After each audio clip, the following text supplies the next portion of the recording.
Sabar, sabar, masuk kiri, sabar kiri.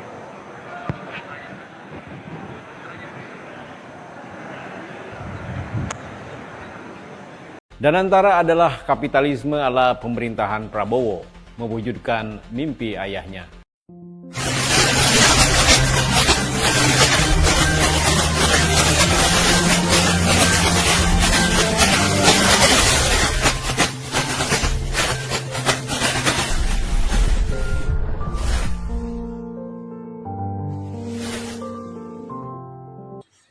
Assalamualaikum warahmatullahi wabarakatuh.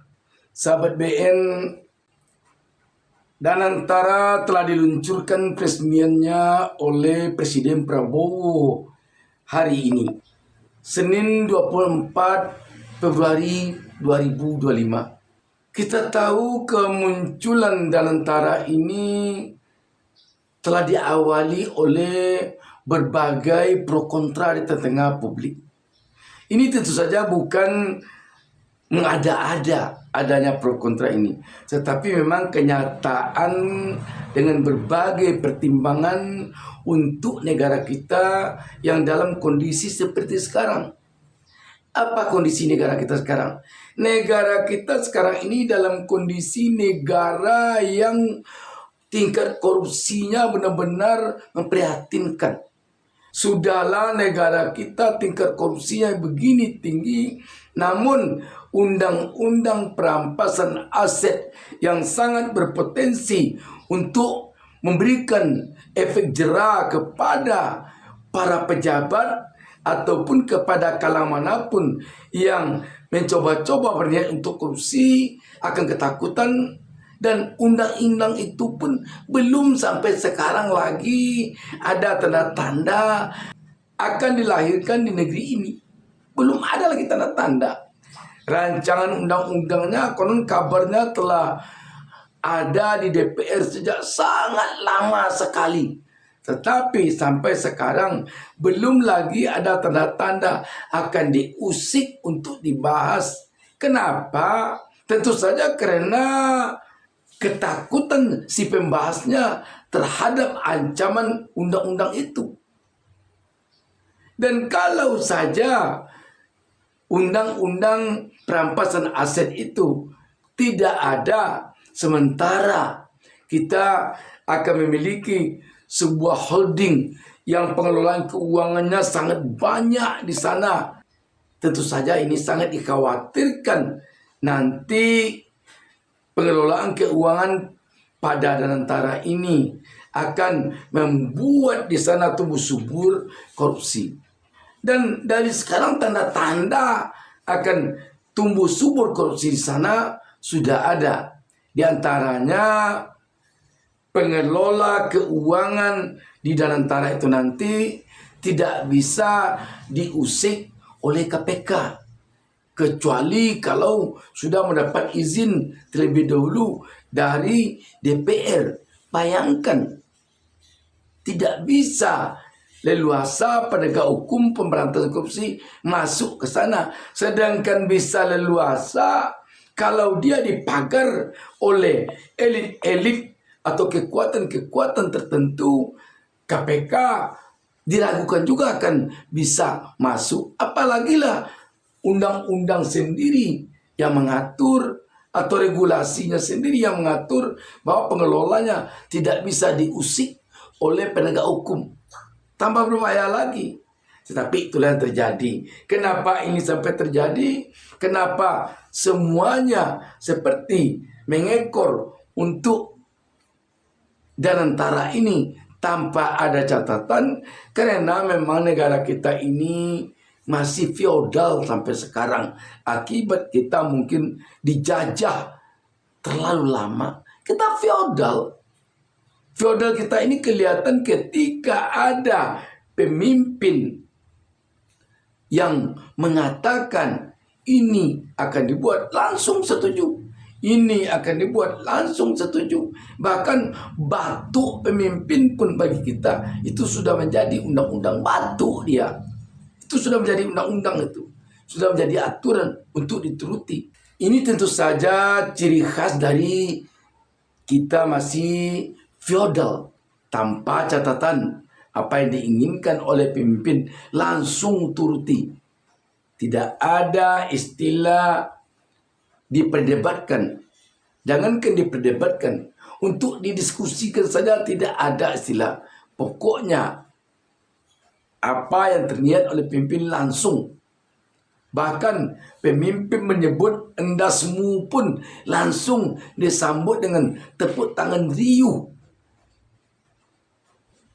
Endasmu dikatakan pemimpin, disambut juga dengan tepuk tangan riuh.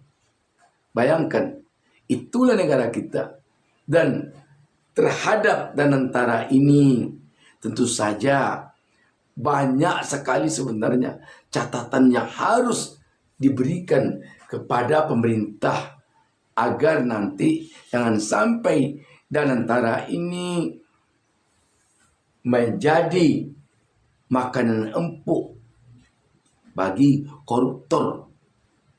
Dan bisa jadi Danantara ini nanti akan dipergunakan uangnya untuk tujuan-tujuan tertentu di luar tujuan yang benar-benar untuk kepentingan rakyat. Misalnya untuk tujuan penyuksesan pemenangan dalam Pilpres, bisa jadi juga. Pengalaman kita, BUMN kita saja di negara ini selama ini sudah bukan rahasia umum lagi, menjadi sapi perah bagi pejabat-pejabat di negara kita. BUMN, apalagi sekarang kumpulan dari aset-aset atau dana-dana BUMN yang ada di Danantara ini. Tidak dapat kita bayangkan kalau negara kita masih juga seperti sekarang ini, masih juga bangga dengan korupsi, maka bukan tidak mungkin akan lebih parah lagi nanti Danantara ini dibandingkan dengan BUMN kita selama ini. Danantara adalah kapitalisme ala pemerintahan Prabowo, mewujudkan mimpi ayahnya. Saya Bagja Hidayat dan inilah opini Tempo. Presiden Prabowo Subianto mengambil risiko tinggi dalam pembentukan Badan Pengelola Investasi Daya Anagata Nusantara atau Danantara. Bukan sekadar penswastaan badan usaha milik negara, lembaga baru itu merupakan wujud ekonomi terpimpin dengan gaya militeristik sang presiden. Bukannya memperkuat, Danantara justru bisa membuat kepercayaan pasar global melemah. Undang-Undang Badan Usaha Milik Negara yang disahkan pada 4 Februari 2025 menyebutkan bahwa Danantara akan menguasai 99% saham perusahaan negara. Sisanya dipegang oleh Kementerian BUMN. Tugas Danantara yang rencananya diluncurkan pada 24 Februari 2025 adalah mengelola semua aset BUMN, termasuk dividen yang selama ini menjadi penerimaan negara bukan pajak dalam anggaran pendapatan dan belanja negara. Tahun lalu, setoran dividen 65 BUMN ke negara sebesar 85,5 triliun rupiah dari 10.402 triliun rupiah aset yang mereka kelola. Jumlah itu akan masuk ke kas Danantara dan dikelola sebagai investasi. Pemerintahan Prabowo mengklaim dividen dari perusahaan milik negara itu akan dikembangkan hingga jumlahnya terus membesar. Status Danantara membuat perusahaan-perusahaan yang mereka kelola bukan lagi kekayaan negara yang dipisahkan. Direksi dan komisaris bukan lagi penyelenggara negara yang menjadi objek Undang-Undang Pemberantasan Tindak Pidana Korupsi. Mereka juga tak perlu lagi melaporkan harta kekayaan sebelum dan setelah menjabat pengurus perusahaan di bawah Danantara. Para penyusunnya mengklaim aturan itu dibuat untuk melindungi direksi dan komisaris dari kriminalisasi atas keputusan bisnis yang mereka ambil. Karena itu, mereka terbebas dari kewajiban ganti rugi jika membuat keputusan keliru. Pengurus perusahaan pun tak perlu lagi berhubungan dengan Dewan Perwakilan Rakyat seperti yang selama ini terjadi. Danantara juga membuat perusahaan negara bukan objek audit Badan Pemeriksa Keuangan. Sebagai ganti, kantor akuntan publik yang akan mengaudit mereka layaknya perusahaan swasta. Auditor BPK hanya bisa memeriksa perusahaan-perusahaan itu dalam audit dengan tujuan investigasi khusus atas izin DPR. Desain itu menghilangkan checks and balances sebagai prasyarat tata kelola perusahaan yang baik. Badan investasi akan mengelola aset jumbo yang sejatinya milik negara tanpa transparansi yang memadai. Dengan menempatkan Danantara langsung di bawah kekuasaannya, Presiden Prabowo bisa dengan gampang memanfaatkan perusahaan negara untuk kepentingannya. Bukannya dikembangkan menjadi investasi, dana yang dikelola Danantara bisa digunakan untuk membiayai program prioritas pemerintah. Misalnya proyek makan bergizi gratis atau pembentukan pasukan militer baru di berbagai daerah. Tak mengherankan, bahkan sebelum pembentukannya diumumkan, tingkat kepercayaan pasar terhadap perusahaan plat merah merosot tajam. Harga saham year to date Bank Negara di bursa turun berbarengan. BRI melemah 4,75%, Bank Mandiri anjlok 16,07%, dan BNI turun 8,59%. Nilai saham BUMN non-bank seperti PT Semen Indonesia Tbk juga turun 22,49%. Prabowo sedang memainkan kepercayaan investor. Jika ditarik ke belakang, Danantara merupakan proyek Prabowo mewujudkan cita-cita ayahnya, Sumitro Jayahadikusumo, sejak 1980-an. Menteri Ekonomi Orde Lama dan Orde Baru itu punya ide membentuk lembaga investasi yang mengelola 1-5% laba BUMN. Namun Menteri Keuangan 1988-1993 JB Sumarlin menolak ide itu. Sumitro lalu meneruskan gagasan tersebut kepada pemerintah Malaysia yang berbuah Hasanah Nasional Berhad pada 1993. Prabowo mengkonfirmasi gagasan ayahnya itu dalam buku pamfletnya yang terbit pada 2022, Paradoks Indonesia dan Solusinya.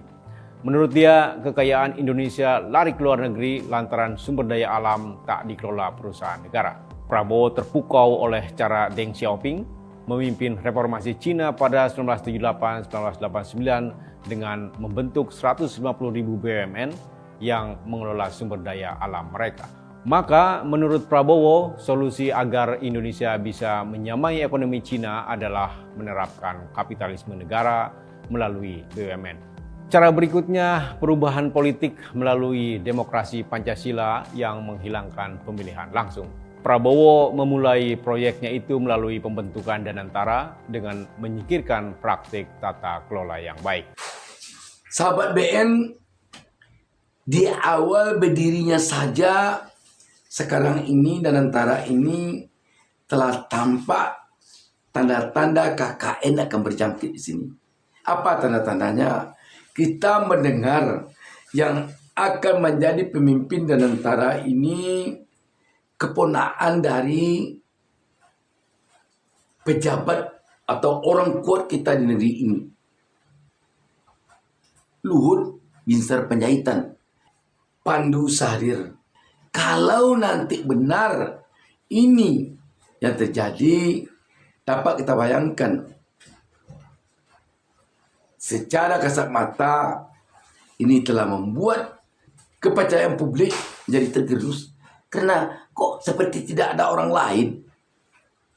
Demikian juga kita mendengar yang akan menjadi Dewan Pengawasnya mantan Presiden Jokowi yang baru saja dinobatkan oleh CCRP sebagai tokoh dunia paling korup. Bayangkan nanti kalau ini yang Dewan Pengawasnya. Tetapi kita yakin ini akan menjadi kenyataan oleh Presiden Prabowo melihat kepada jejak langkah Presiden Prabowo selama ini.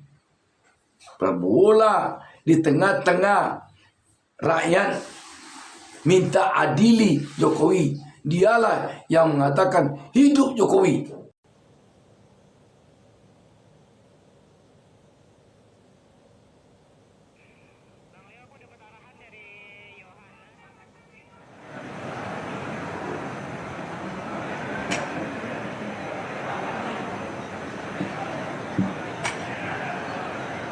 Sabar, masuk kiri, sabar kiri.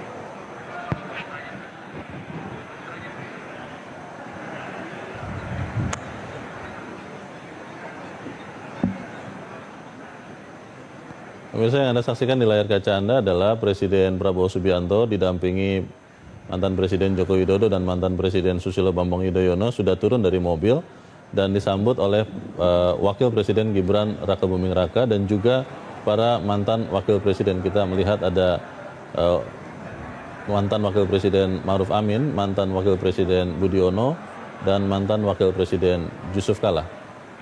dan keseluruhan berjalan untuk segera masuk ke lokasi peluncuran BPI Danantara.